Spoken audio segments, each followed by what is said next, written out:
Сәлем достар, менің каналыма қош келдіңіздер. Менің каналыма тіркеліп, қолдап, лайк басып, комментарий жазуды ұмытпаңыздар. Достар, бүгінгі жасайтынымыз ащы жасаймыз. Ащы жасау үшін бізге қызыл ащы керек, және де болгар тәтті бұрышымыздың қызыл светінен керек.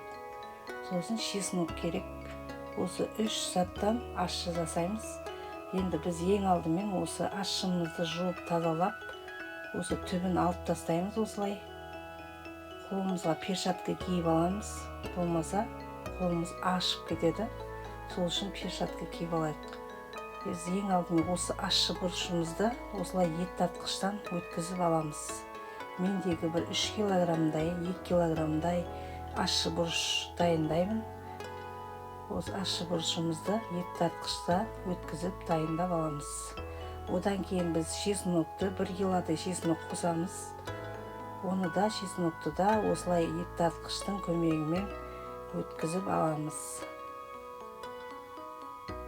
Осылай барлығын өткіземіз. Сосын енді қызыл бұрышымызды жуып тазалап, оны да осы ащы бұрышымызға қосамыз.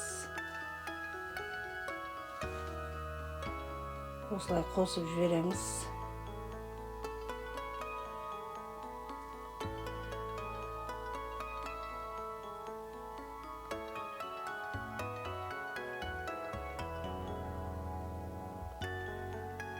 Енді жасап болдық.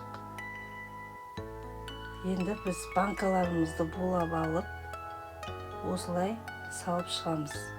Біз осы жасап болған соң, ащы бұрышымызды бір 2 сағатқа, 6 сағатқа бір түнге қойып қойсаңыздар болады. Негізі ол ашып, көтерілу керек. Одан кейін біз банкаларға осылай құйып алып, бетін крышкамен жауып тастаймыз.